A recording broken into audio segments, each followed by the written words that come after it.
Bishim abo wabro lobo kadisho atalo shadiro lolam walmi amin. വിശുദ്ധ മർക്കോസ് എഴുതിയ സുവിശേഷം 6-ാം അധ്യായം 7 മുതൽ 13 വരെയുള്ള വാക്യങ്ങളാണ് നമ്മുടെ വിചിന്തനത്തിന്റെ വിഷയം. അവിടെ ഈശോനാഥൻ ഗ്രാമപ്രദേശങ്ങളിൽ ചുറ്റി നടന്ന് പഠിപ്പിച്ചതിന് ശേഷം താൻ പോകാനിരുന്ന ഗ്രാമങ്ങളിലേക്ക് ശിഷ്യന്മാരെ 2 പേരെ വീതം അയക്കുന്ന വേദഭാഗമാണ്. അവിടുന്ന് അവരോട് കൽപ്പിക്കുകയാണ്. 8-ാമത്തെ വാക്യത്തിൽ ഇപ്രകാരം പറയുന്നു: യാത്രയ്ക്ക് വടിയല്ലാതെ മറ്റൊന്നും, അപ്പമോ സഞ്ചിയോ അരപ്പട്ടയിൽ പണമോ കരുതരുത്. വടിയല്ലാതെ മറ്റൊന്നും എടുക്കുവാൻ അവർക്ക് അനുവാദമില്ല. പുറപ്പാട് പുസ്തകം 3-ാം അധ്യായം അതുപോലെ തന്നെ 4-ാം അധ്യായത്തിന്റെ ആദ്യ ഭാഗത്ത് ദൈവമായ കർത്താവ് മോശയോട് ചോദിക്കുന്നുണ്ട്. മോശ പറഞ്ഞു, ഞാൻ ഇതിനെല്ലാം അയോഗ്യനാണ്, അതോടൊപ്പം തന്നെ ഇസ്രായേൽ ജനം ഞാൻ പറഞ്ഞാൽ എങ്ങനെ വിശ്വസിക്കും? അപ്പോൾ യഹോവ ചോദിച്ചിട്ടുണ്ട്, നിന്റെ കയ്യിലിരിക്കുന്നത് എന്താണ്? ആൻ പറഞ്ഞു, വടി. അത് നീ കയ്യിലെടുക്കുക. ഈ വടി കൊണ്ടാണ് മോശ ഫറവോയുടെ മുമ്പിൽ ചെന്നപ്പോൾ ആ വടി നിലത്തിട്ടപ്പോൾ അത് സർപ്പമായി മാറി. ഇതേ വടി കൊണ്ടാണ് ചെങ്കടൽ പിളർന്നത്. ഇതേ വടി കൊണ്ടാണ് വെള്ളം രക്തമാക്കി മാറ്റുവാൻ മോശയ്ക്ക് സാധിച്ചത്. ഇതേ വടി കൊണ്ടാണ് പാറയിലടിച്ചപ്പോൾ ജലം വന്നത്. മോശയ്ക്ക് വടി ദൈവത്തിന്റെ കരമായി ഭവിച്ചു. ഞാൻ കരം നീട്ടി അവരെ മോചിപ്പിക്കും. ഞാൻ എന്റെ കരം നീട്ടി അത്ഭുതങ്ങൾ പ്രവർത്തിച്ച് ഈജിപ്തിൽ നിന്ന് ഇസ്രായേൽ ജനത്തെ മോചിപ്പിക്കുമെന്ന് യഹോവയായ ദൈവം മോശയോട് പറഞ്ഞു. മോശയ്ക്ക് ഒരു അടയാളമായി വടി കയ്യിലേന്തുവാൻ അവിടുന്ന് കൽപ്പിച്ചു. പ്രിയ സഹോദരങ്ങളെ, ഇവിടെ യേശു ശിഷ്യന്മാരോട് കൽപ്പിക്കുകയാണ്, നിങ്ങൾ വടി അല്ലാതെ മറ്റൊന്നും എടുക്കാൻ പാടില്ല. വടി കയ്യിലെടുക്കുക. വടി എന്ന് പറയുന്നത് സാധാരണ ഒരു വസ്തു. ഇതൊരു ദൈവത്തിന്റെ കരമായിട്ട് മാറുകയാണ് ശിഷ്യന്മാർക്ക്. പ്രിയ സഹോദരങ്ങളെ, അനുദിന ജീവിതത്തിൽ നമുക്കും ആവശ്യമുണ്ട് ദൈവീക സ്പർശനമുള്ള ഒരു വടി. എനിക്കും നിങ്ങൾക്കും ടാൻജിബിൾ ആയിട്ട് തൊട്ടു നോക്കാൻ കഴിയുന്ന രീതിയിൽ എന്തുണ്ട് ദൈവീക കരസ്പർശമായിട്ട് ഇരിക്കുക? എന്നെ പാപത്തിൽ നിന്ന് മാറ്റിയെടുക്കുന്ന ഈ ദൈവീക കരസ്പർശമായിട്ടുള്ള വസ്തു എന്റെ കയ്യിൽ എന്തുണ്ട്? പലപ്പോഴും നാം കണ്ടിട്ടുണ്ട് ചില ജപമാലയൊക്കെ കയ്യിൽ ഏന്തിക്കൊണ്ട് നടക്കുന്നത്, ബൈബിൾ കയ്യിൽ പിടിക്കുന്നത്.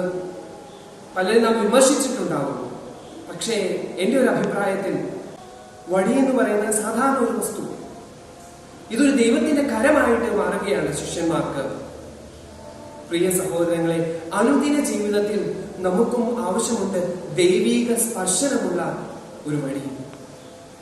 എനിക്കും നിങ്ങൾക്കും ടാൻജിബിൾ ആയിട്ട് തൊട്ടു നോക്കാൻ കഴിയുന്ന രീതിയിൽ എന്തുണ്ട് ദൈവീക കരസ്പർശമായിട്ട് ഇരിക്കുക? എന്നെ പാപത്തിൽ നിന്ന് മാറ്റിയെടുക്കുന്ന ഈ ദൈവീക കരസ്പർശമായിട്ടുള്ള വസ്തു എന്റെ കയ്യിൽ എന്തുണ്ട്? പലപ്പോഴും നാം കണ്ടിട്ടുണ്ട് ചില ജപമാലയൊക്കെ കയ്യിൽ ഏന്തിക്കൊണ്ട് നടക്കുന്നത്, ബൈബിൾ കയ്യിൽ പിടിക്കുന്നത്. പലരും നാം വിമർശിച്ചിട്ടുണ്ടാവും. പക്ഷേ എന്റെ ഒരു അഭിപ്രായത്തിൽ അതൊക്കെ അവരെ ദൈവിക സ്പർശനമായിട്ട് അവിടെ കൂടെ ദൈവ സാന്നിധ്യത്തിന്റെ അടയാളമായിട്ട് അവിടെ കൂടെ നിൽക്കുന്നതാണ്. ഒരിക്കൽ ഡാനിയൽ പൂണ്ടത്തിലച്ഛൻ ഒരു പ്രസംഗത്തിൽ ഇപ്രകാരം ചോദിക്കുകയുണ്ടായി, പ്രാർത്ഥിക്കുവാൻ നിങ്ങൾക്കൊരു പ്രാർത്ഥനാ പായയുണ്ടോ? പ്രിയ സഹോദരങ്ങളെ, ഇന്ന് ഈ പ്രഭാതത്തിൽ വിചിന്തനം നടത്തണം. എനിക്ക് ദൈവീക സ്പർശനമായിട്ട് ദൈവ സാന്നിധ്യത്തിന്റെ അടയാളമായിട്ട് എന്റെ കയ്യിൽ കൊണ്ടു നടക്കുന്ന എന്താണുള്ളത്? അതൊരു പക്ഷേ ജപമാലയായിരിക്കാം, ബൈബിൾ ആയിരിക്കാം, ഒരു കൊന്ത മോതിരമായിരിക്കാം, എന്തുമായിക്കൊള്ളട്ടെ, ദൈവ സാന്നിധ്യത്തിന്റെ അടയാളമായി നിന്റെ കയ്യിൽ എന്തുണ്ട്? ശിഷ്യഗണത്തോട് അവിടുന്ന് പറഞ്ഞു, നിങ്ങൾ വടി എടുക്കണം. ഈ പ്രഭാതത്തിൽ ഒരേ ഒരു വിചിന്തനമേ ഉള്ളൂ. നിന്റെ കയ്യിൽ നിന്നെ പാപത്തിൽ നിന്ന് മാറ്റിയെടുക്കുവാൻ, പാപ സാഹചര്യത്തിൽ വീഴാതെ നിന്നെ കാത്തു സംരക്ഷിക്കുവാൻ നിന്റെ കയ്യിൽ എന്തുണ്ട്? ദൈവം പോലും സ്നേഹത്തെ പ്രതി മനുഷ്യനായി തീർന്നു. കാരണം ദൈവം സ്നേഹമാണെന്ന് അവന് പഠിപ്പിച്ചു, അവിടുന്ന് അത് കാണിച്ചു തന്നു.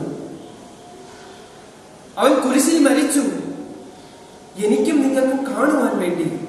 പ്രിയ സഹോദരങ്ങളെ, പാപ സാഹചര്യത്തിൽ നിന്ന് മാറി നടക്കുവാൻ, യേശുവിനെ പോലെ രൂപാന്തരീകരണം പ്രാപിക്കുവാൻ എന്നെ മാറ്റി നിർത്തുന്ന എന്തു വസ്തുവാണ് അനുദിനം എന്റെ കയ്യിലുള്ളത്? അതൊരു പക്ഷേ ജപമാലയായിരിക്കാം, ഞാൻ മുമ്പ് സൂചിപ്പിച്ചപ്പോൾ എന്തുമായിക്കൊള്ളട്ടെ. എന്തുണ്ട് നിന്റെ കൈകളിൽ?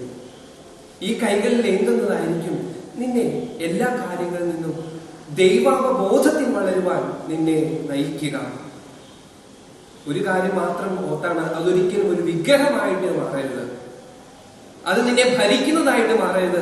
മറിച്ച് നിന്നെ ദൈവ സാന്നിധ്യത്തിൽ വളരുവാൻ സഹായിക്കുന്ന വസ്തുവായി തീരുവാൻ സാധിക്കട്ടെ എന്ന് പ്രാർത്ഥിക്കുന്നു. ഈ വിചിന്തനത്തോടെ ദൈവ സാന്നിധ്യാവബോധത്തിൽ നിരന്തരം ജീവിക്കുവാൻ നമുക്ക് സാധിക്കട്ടെ. പിതാവിന്റെയും പുത്രന്റെയും പരിശുദ്ധാത്മാവിന്റെയും നാമത്തിൽ ആമേൻ.